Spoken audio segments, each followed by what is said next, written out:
마태복음 7장 12절 말씀 한 목소리로 합독하겠습니다. 시작. 그러므로 무엇이든지 남에게 대접을 받고자 하는 대로 너희도 남을 대접하라. 이것이 율법이요 선지자니라. 아멘. 오늘 말씀은 대접을 받고자 하는 대로 대접하라 라고 하는 제목을 가지고서 말씀을 증거하도록 하겠습니다. 대접을 받고자 하면 어떻게 하라고요? 대접하라. 오늘 읽으신 마태복음 7장 12절은요, 아주 짧은 구절이긴 하지만 이것을 황금률, 황금의 법이라고 불릴 정도로 중요하게 여겨지는 그러한 구절이 됩니다. 왜냐라고 하면 예수님께서 이 말씀을 하신 다음에 이것이 곧 율법이고 또 선지자다 이렇게 말씀하셨습니다. 성경에 보게 되면 수많은 율법이 나오고 선지자들의 말이 나오잖아요. 근데 그것을 이렇게 요약한 그러한 내용이 바로 7장 12절에 그러므로 무엇이든지 남에게 대접을 받고자 하는 대로 너희도 남을 대접하라. 이것으로 요약될 수 있다라고 하는 그런 말씀이에요. 그래서 7장 12절 말씀을 보게 되어지면 그러므로 이렇게 이야기가 나오죠. 그러므로로 시작을 합니다. 그러므로라고 하는 것은 그 전에 많은 말을 했는데 이제 결과적으로 이렇다라고 하는 것을 이야기를 하는 겁니다. 그래서 예수님께서도 이미 율법과 선지자에 대한 그런 말씀을 앞부분에 하셨고요. 그 결과로 이렇다 이렇게 7장 12절에 결론을 이야기하시는 거거든요. 그래서 예수님께서는 마태복음 5장 17절부터 그 율법과 선지자의 말에 대한 그런 내용들을 말씀하고 계세요. 그래서 5장 17절에 보게 되면 뭐라고 말씀하시는지 한번 좀 봅니다. 시작. 내가 율법이나 선지자를 폐하러 온 줄로 생각하지 말라. 폐하러 온 것이 아니요 완전하게 하려 함이라. 아멘.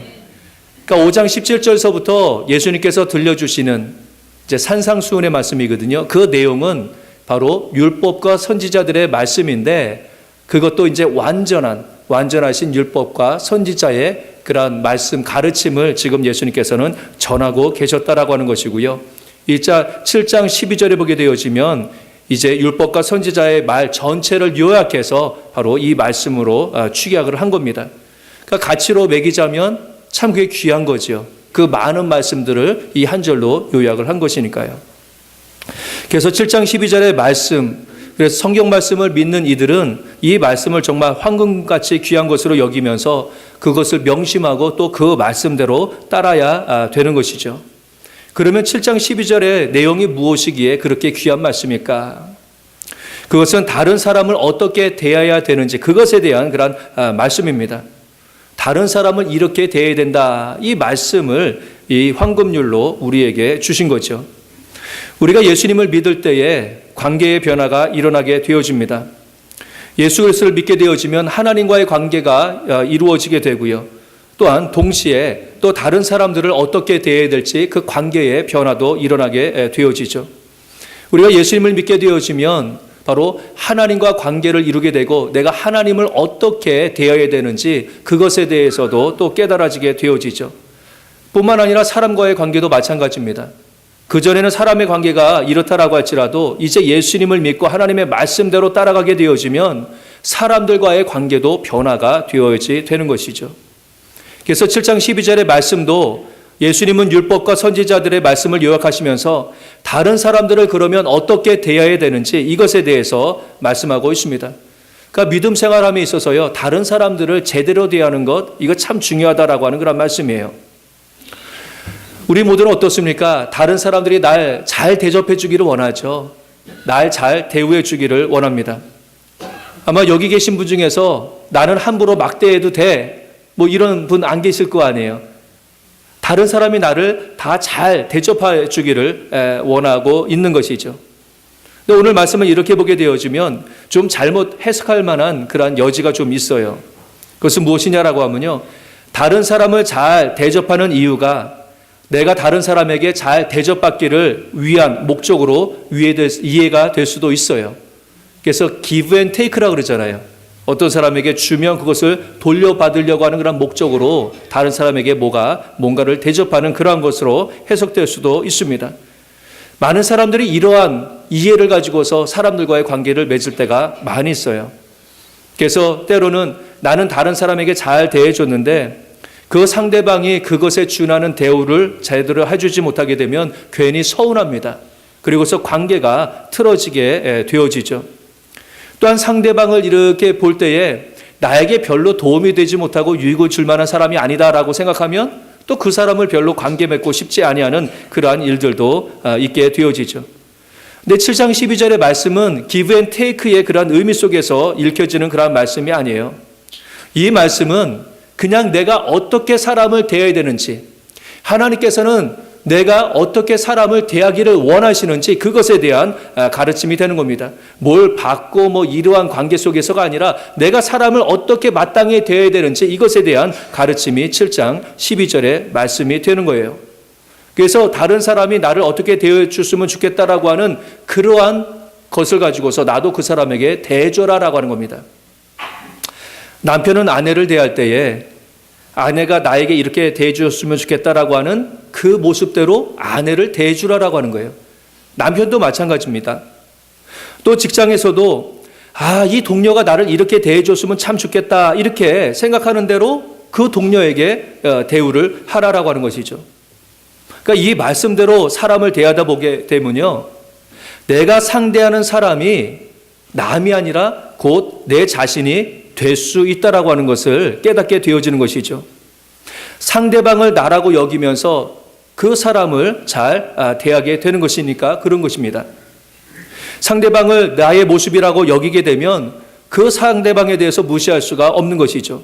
그 사람에 대해서 함부로 대할 수 없고 잘 대해줄 수밖에 없는 것이고, 이 황금률의 말씀을 잘 이행할 수가 있는 것이죠. 그러면 우리가 예수님의 말씀대로 다른 사람들을 잘 대할 수 있는 그런 방법은 무엇인가? 오늘 말씀을 통해서요, 우리는 주님께서 원하시는 대로 사람들을 잘 대하고 있는지, 우리가 그 황금률을 잘 어느 정도 지키고 있는지 이것을 한번 좀 살펴보는 그런 시간이 되었으면 합니다. 먼저 다른 이들을 제대로 잘 대하기 위해서는요, 다른 이들에 대해서 공감할 수 있는 그러한 이해력, 공감 능력이 좀 있어야지 됩니다. 때로 상대방을 잘 이렇게 대해주고 싶지만 상대방을 잘 이해하지 못하고 그 형편을 제대로 알지 못해서 잘 대해주지 못할 때도 있어요. 그렇기 때문에 다른 사람에 대해서 관심하고 신경 쓰며 또 그 사람에 대해서 이해하려고 노력하는 그런 수고가 있어야 됩니다. 그럴 때에 상대방을 잘 대해줄 수가 있어요. 그 고영성 신영준 작가가 쓴 완벽한 공부법이라고 하는 그런 책이 있습니다. 이 책의 내용은요, 제목과 같이 어떻게 하면 공부를 좀 잘할 수 있을까, 완벽하게 할 수 있을까라고 하는 그런 관심을 가지고서 쓴 그런 책입니다. 근데 이 책에서 말하는 공부는요, 단순히 학교에서 시험 잘 보기 위해서 하는 그런 공부, 이것이 아니라 인생 전체를 배움의 과정이라고 보고서요, 이 인생을 통하여서 어떻게 잘 배우는 그런 삶을 살아갈 수 있을까라고 하는 것을 관심하며 쓴 책이에요. 그런 면에서 봤었을 때에 우리 신앙생활하는 기독교인들, 성도들은요, 공부를 참 잘해야지 될 것 같아요. 잘 배워야지 될 것 같아요. 왜냐라고 하면 우리 교회에서 하나님을 믿을 때에 얼마나 많은 것들을 우리가 가르치고 있습니까? 우리가 복음에 대해서도 배워야 되는 것이고, 또 하나님께서 어떻게 우리로 하여금 살아가기를 원하시는지 이것을 또 배워야 되는 것이고, 여러 가지 배워야 될 것이 많이 있는 것이죠. 그래서 우리 성도들은 어떻게 보면 내가 어떻게 하나님의 말씀을 좀 더 완벽하게 잘할 수 있을까, 이런 관심을 가지고서 살아가는 그런 사람이 되어야 될 겁니다. 그런 면으로 봤었을 때에 이 책이 참 중요한 그러한 의미를 주는 그러한 내용들이 있습니다. 이 완벽한 공부법을 쓴 저자들은요, 공부를 잘하기 위해서 필요한 것, 단순히 머리가 좋아서 공부를 잘한다 이렇게 말하지 않습니다. IQ가 좋으면 공부 잘하느냐? 그것이 아니라고 이야기를 하지요. 저자는 공부를 잘하는데 영향을 끼치는 요소를 14가지를 이야기를 하고 있어요. 14가지 중에서 몇 가지를 말하자면요, 공부를 좀 잘하기 위해서 믿음이 필요하다고 이야기합니다. 내가 이 공부를 잘할 수 있어. 나는 그만한 능력이 있어. 잠재력이 있어. 이런 자기 자신에 대한 믿음과 확신을 가지고서 공부를 해야지 공부를 잘할 수 있다라고 하는 그런 이야기예요. 또한 메타 인지 능력이라고 하는 것이 필요하다 이렇게 이야기합니다. 메타 인지 능력이라고 하는 것은요, 자기 자신을 객관화시켜서 내가 무엇을 알고 있는지, 또 내가 무엇을 모르고 있는지 이것을 잘 인지할 수 있는 능력이 있어야 된다라고 하는 거예요. 어떤 분들은 내가 알지 못하는 것을 그 상태를 잘 알지 못해서 자기가 다 아는 것처럼 생각하고 있는데 그게 아니라 내가 알고 있는 것과 모르는 것을 잘 이렇게 인지할 수 있는 그런 능력도 이 공부법에는 필요하다라고 하는 그런 이야기를 합니다. 기억력도 효율적인 공부를 위해서 중요합니다. 그래서 기억력도 이제 개발시켜야 된다. 이제 이런 내용들을 쓰고 있거든요. 근데 8번째 요소로 사회성을 이야기합니다. 사회성. 그러니까 대인 관계를 잘 해야지 다른 사람과 또 이 사회를 이해하는 폭이 넓어져서 공부도 잘 할 수 있고 또 사회적으로도 성공할 수 있는 기회가 더 많다. 그가 그렇게 이야기를 합니다. 그러면서 좋은 대인관계, 사회성을 위해서 무엇이 필요하느냐? 공감 능력이 필요하다. 이렇게 이야기를 해요. 그러니까 다른 사람의 형편에 대해서 공감할 수 있는 그런 능력, 이 능력이 있을 때에 공부도 폭넓게 잘할 수 있다. 이렇게 이야기를 합니다. 그래서 그 책에 보면 이러한 연구 결과를 이야기를 해요. UC 버클리 대학의 대처 켈트너 교수 팀이 이제 연구한 것에 의하면요. 지위가 낮은 사람일수록 다른 사람의 관점을 잘 읽는다고 그럽니다. 그리고 노스웨스턴 대학교의 그 아담이라고 하는 그런 사람은요. 나는 힘이 없는 사람이다. 이렇게 생각할수록 타인에 대한 공감 능력이 향상이 된다고 그래요. 그러니까 다른 사람들을 잘 이해하고 공감하기 위해서는 도리어 낮은 관점 속에서 낮은 곳에 있을 때 뿐만 아니라 나는 약한 사람이야, 부족한 사람이야 이런 시각을 가지고서 다른 사람을 세할 때에 다른 사람에 대해서 좀 더 이해할 수 있고 공감 능력이 있다라고 하는 것이죠. 사람이 교만하여서 자신이 대단한 존재라고 생각하게 되면요. 다른 사람의 마음을 읽는 그러한 능력이 상실이 됩니다. 하지만 겸손은 타인의 마음을 헤아릴 수 있는 공감 능력을 올려주게 되는 것이죠. 내 자신을 겸손하게 낮출 때에 다른 사람을 볼 수 있고요. 그 사람에 대해서 좀 더 이해할 수가 있고 그 삶을 공감할 수가 있습니다. 근데 다른 이들을 공감하는 것은 생각만큼 그렇게 쉬운 일은 아니에요. 그 CEO 슬립 아웃이라고 하는 그러한 행사가 있습니다. 이것은 2006년도에 버니 페혼이라고 하는 그런 사람이 그 홈리스 노숙자들을 돕기 위한 자선 사업으로 시작한 거예요. 그래서 CEO들 있잖아요. CEO들을 모아서 홈리스들과 같이 길거리에서 밤에 잠을 자는 겁니다. 길거리에서 밤을 자면서 그 노숙자들을 이해하고 또 그들을 위해서 자선금도 모으는 그런 행사로 이 CEO 슬립 아웃이라고 하는 그런 행사를 이제 시작을 했습니다. 그런데 최근에 이러한 그 행사가 그 홈리스 그룹에 의해서 도리어 비판을 받기도 한다고 그래요. 왜냐라고 하면요. CEO 슬립 아웃을 하는 어느 행사에서 CEO들이 이제 밤에 자려고 뭐 배낭 가지고서 이렇게 모여서 자고 있는데 실제 노숙객들이 그곳에 가가지고서 우리 함께 동침하면서 함께 자자 이렇게 이제 제안을 했다고 그럽니다. 그랬더니 이 행사 측에서 그것을 거부했대요. 그리고 이 행사를 하는데 많은 경우에 있어서는 그 펜스를 치고서 외부 사람이 접근하지 못하도록 차단하게 되는데 이 모습도 비판의 거리가 되었다고 합니다.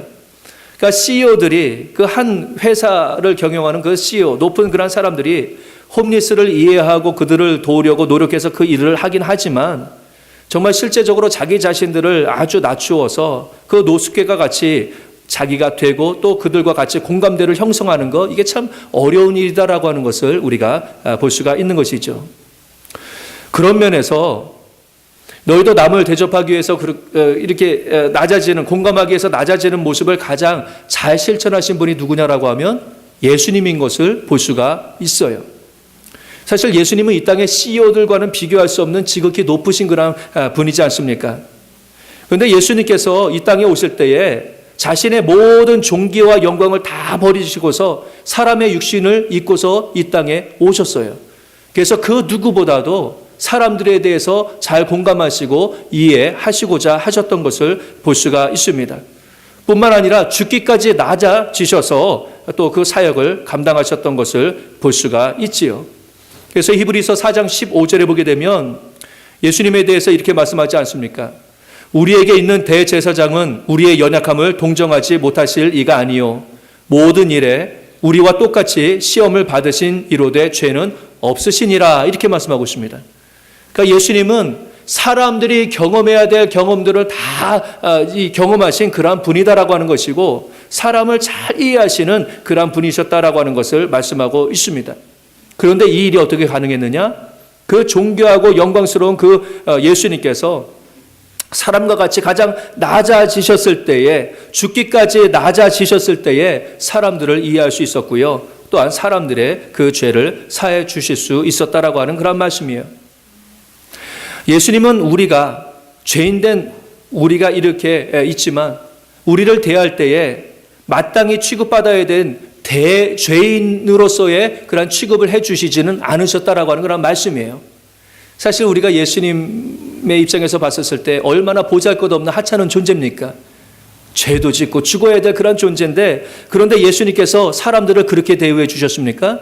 그렇지 않은 거예요. 예수님께서는 마땅히 죽고 별 볼 일 없는 죄인 된 사람들이지만은 바로 우리의 형편을 아시고 또 사람들을 최고의 존재로 대우해 주셨던 것을 볼 수가 있지요. 자기 목숨까지 버리면서까지 그 사람을 살려주었다라고 하면 그것은 우리를 죄인 된 사람들을 최고로 대우해 주신 것이죠. 그러니까 오늘 말씀을 가장 잘 실천하신 분이 누구냐? 예수님인 것을 우리가 볼 수가 있어요. 그분은 우리를 가장 잘 공감해 주셨고, 또한 그분이 그렇게 대접받기를 원했던 그런 모습처럼 바로 사람들을 그렇게 대접해 주신 그런 분인 것을 볼 수가 있습니다.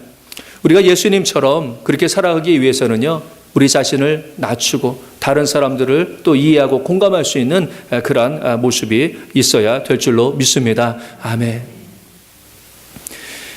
이제 그리고 다른 사람을 제대로 대하기 위해서는요, 그 모든 것에 사랑이 있어야 됩니다.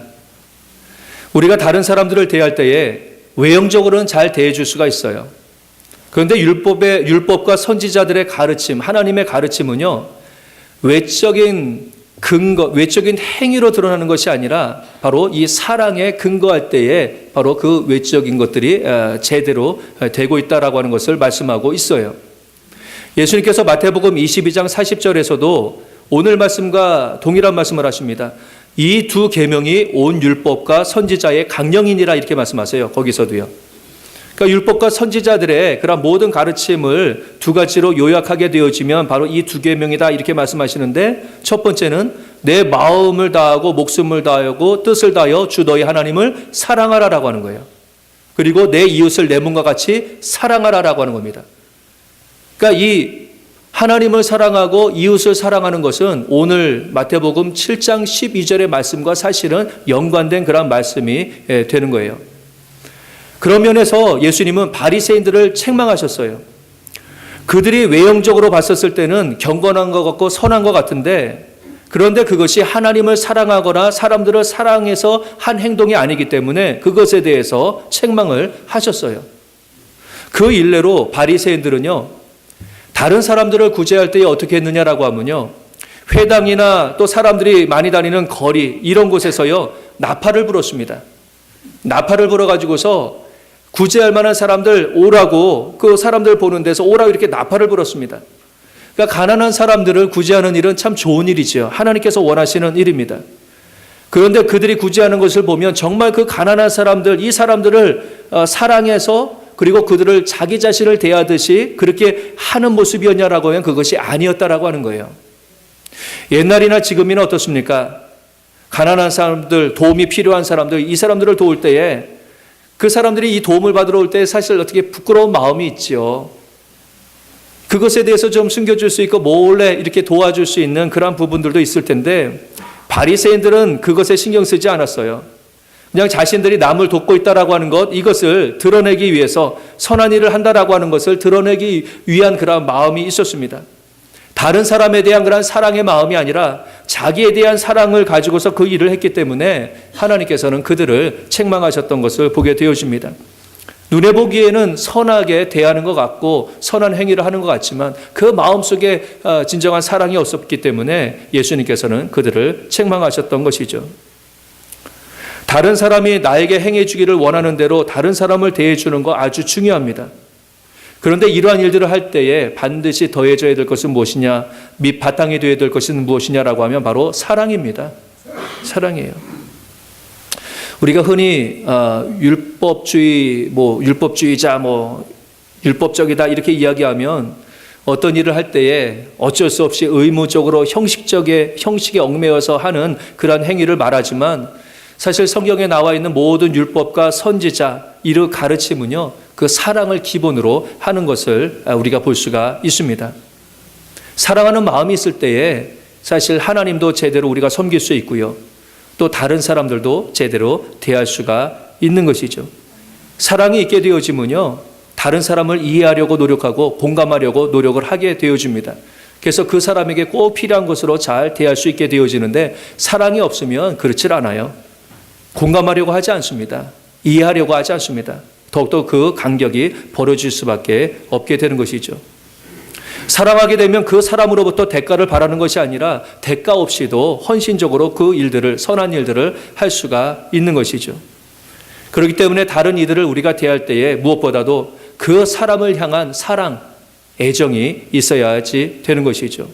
그래서 성경은 내 이웃을 내 몸과 같이 사랑하라 이렇게 말씀하고 있는 것이죠. 상대방을 내 몸과 같이 사랑할 때에 비로소 상대방을 제대로 대할 수 있다라고 하는 그런 말씀입니다.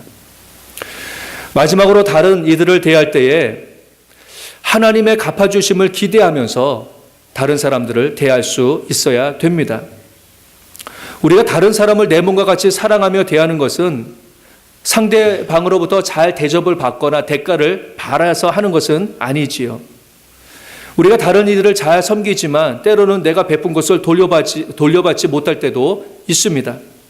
그렇지만 율법과 선지자의 가르침은요, 그럼에도 불구하고서 상대방에 대해서 잘 선대해 주라라고 하는 것이 성경의 가르침인 것을 볼 수가 있습니다.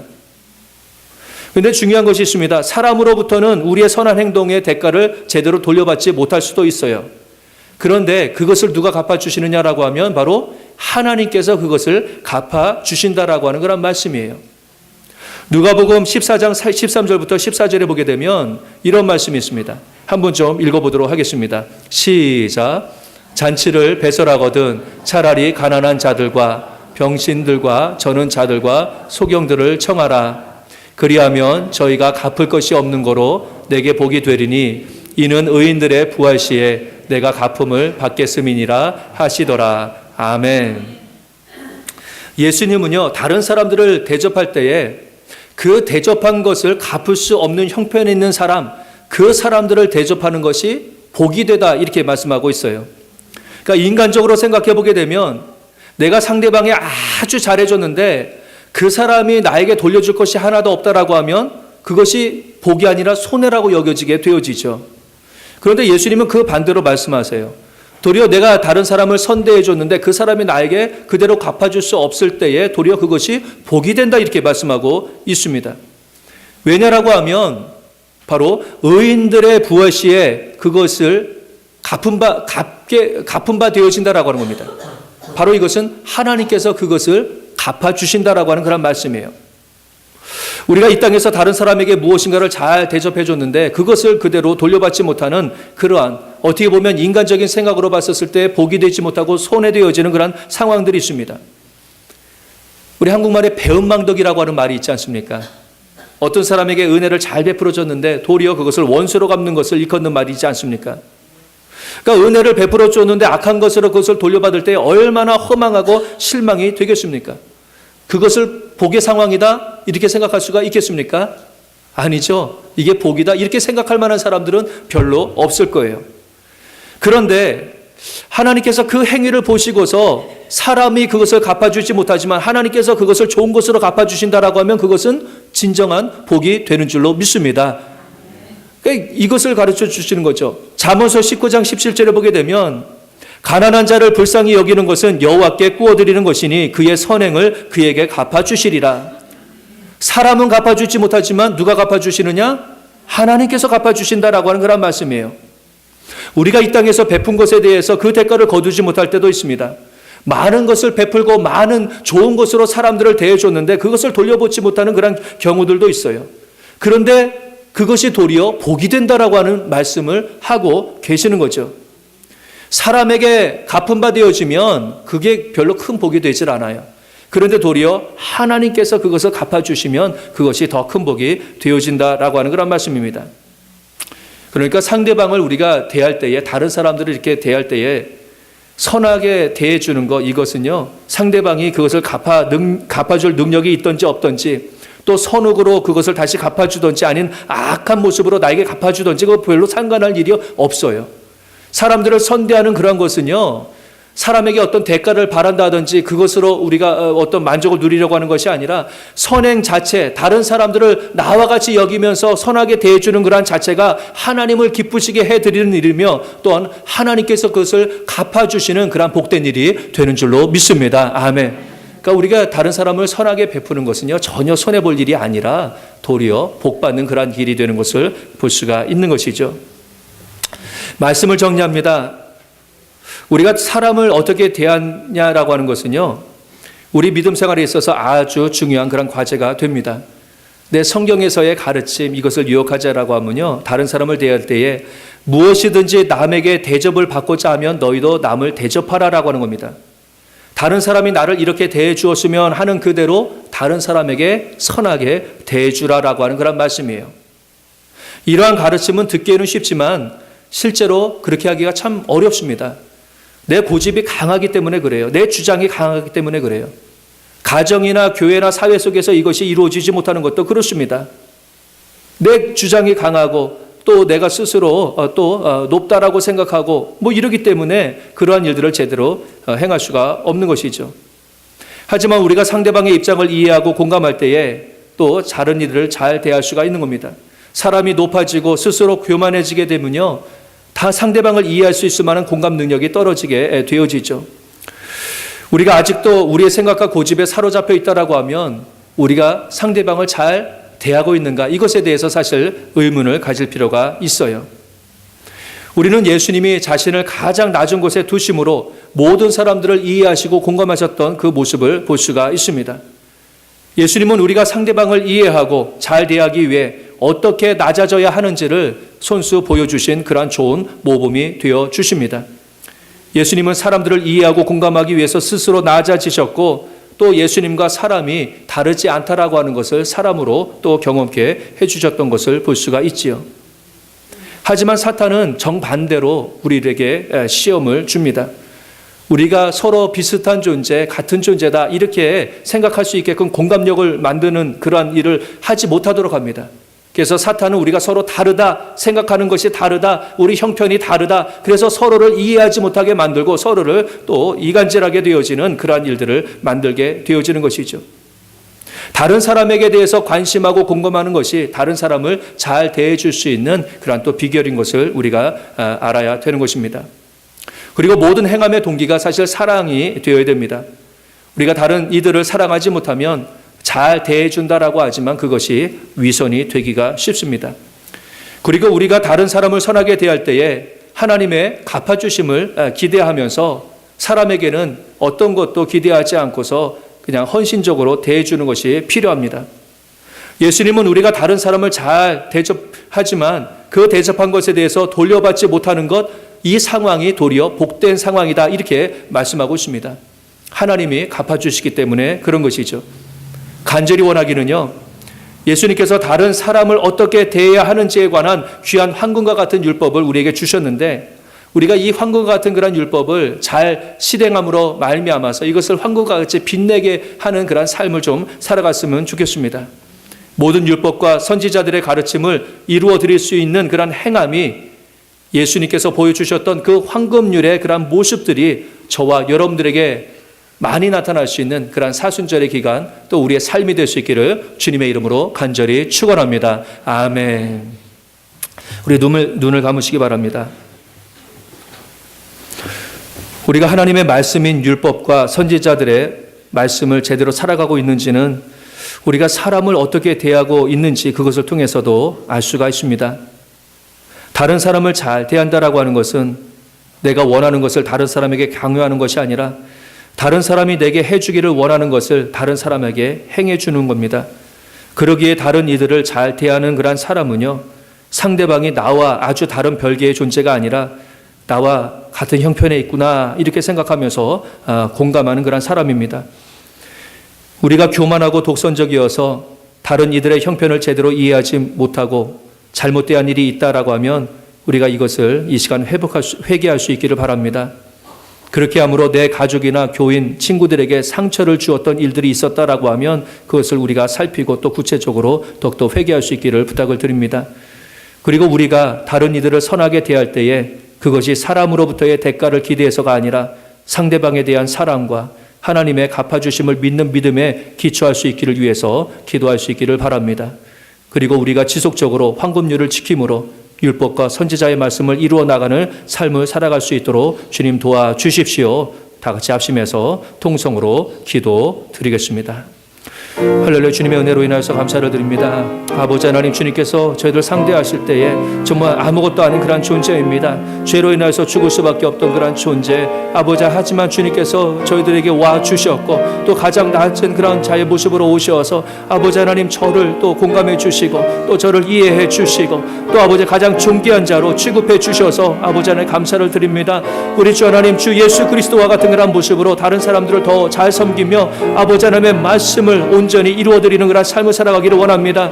하나님을 잘 섬길 수 있도록 도와주시고 또 아버지 하나님, 우리 주위에 있는 그런 많은 그런 다른 사람들 아버지 하나님께서 원하시는 대로 아버지 하나님 잘 정말 섬겨 나갈 수 있는 그런 삶을 살아 나갈 수 있도록 주님 도와주시옵소서. 아버지 하나님, 때로는 너무나 교만하여서 또 고집스러워서 아버지 또 때로는 무지하여서 아버지 하나님 정말 주님께서 이렇게 존귀하게 여기셨던 그 한 사람 한 사람을 제대로 대하지 못하고서 무시할 때도 있었습니다. 아버지 하나님 또 마음을 상하게 할 때도 있었습니다. 아버지 내 고집대로 아직도 살아가는 그런 모습이 아버지 제 모습 속에서는 있습니다. 아버지 우리 가족, 우리 교우들 아버지 하나님 또 정말 같이 상대하는 그런 이들 아버지 하나님 그들을 제대로 섬기지 못했었던 그런 모습들 주여 불쌍하게 보아주시고 아버지 하나님 정말 그들을 나를 대하듯이 아버지 하나님 더욱더 귀하게 여기며 잘 섬겨 나갈 수 있는 아버지 믿음의 모습이 되어 줄 수 있도록 주 하나님 도우시고 또 인도하여 주시옵소서. 아버님 사랑하는 마음이 더욱더 커질 수 있도록 도와주시고 또 아버지 하나님을 더욱더 바라보며 여호와 하나님께서 주실 준비해 주신 그런 상급을 기대하면서 지치거나 피곤함 없이 그 모든 일들을 잘 감당해 나갈 수 있도록 우리 주 하나님 도와주시고 또 인도하여 주시옵소서. 아버지 하나님 우리에게 정말 주님을 향한 그 더 큰 사랑과 아버지 하나님 또 많은 그런 사람들 향한 더 품으시는 그런 마음을 주여 허락하여 주시어서 우리 주 하나님이여 정말 우리의 삶을 통하여서 날마다 사람들이 더욱더 사랑스러워져 나갈 수 있도록 도와주시고 아버지 하나님 더욱더 정말 우리의 삶에 가는 관계들이 더욱더 끈끈해질 수 있도록 도와주시며 그 가운데서 우리 교회가 또 아버지 하나님 우리가 속해 있는 그런 모든 사회를 통하여서 여호와 하나님의 그런 온전한 법이 성취되어지는 귀한 삶을 살아 나갈 수 있도록 우리 주 하나님 저를 축복하시고 또 인도하여 주시옵소서. 감사합니다. 우리를 사랑해 주시니 감사합니다. 우리를 이해해 주시니 감사합니다. 우리도 그렇게 온전히 살아나갈 수 있도록 축복하여 주시어서 아버지 하나님 이 세단에 가까운 들마다 그리스도의 충만한 은혜가 가득할 수 있도록 주님 살펴 주시옵소서. 아멘.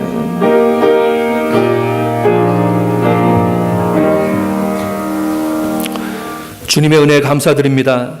지극히 높고 존귀하신 주님께서 이 땅에 육신을 입고 오셔서 우리와 함께 사시고 우리를 완전히 이해하시고 죽기까지 사랑하셨던 그 은혜에 감사를 드립니다. 이제 우리도 주님과 같이 살아가기를 원합니다. 우리가 다른 일을 내 몸과 같이 여기며 상대방이 원하는 것을 잘 알고 또 그것을 또 그대로 또 행해 줄 수 있는 그러한 헌신의 삶도 잘 살아갈 수 있도록 아버지 하나님 도와주시옵소서. 우리 가족, 교회, 사회 안에서 내가 대하는 이들을 통해서 율법과 선지자의 가르침을 완성하는 삶을 살아갈 수 있도록 도와주시옵소서. 혹시나 그렇게 하지 못하는 나의 편견이나 독성 또한 교만함이 있다라고 하면 주님 제거하여 주시고 오로지 하나님의 갚아주심을 믿고서 하나님 보시기에 선한 일들을 지속할 수 있도록 우리의 믿음을 더하여 주시옵소서. 우리 주 예수 그리스도 이름으로 기도드립니다. 아멘. 아멘.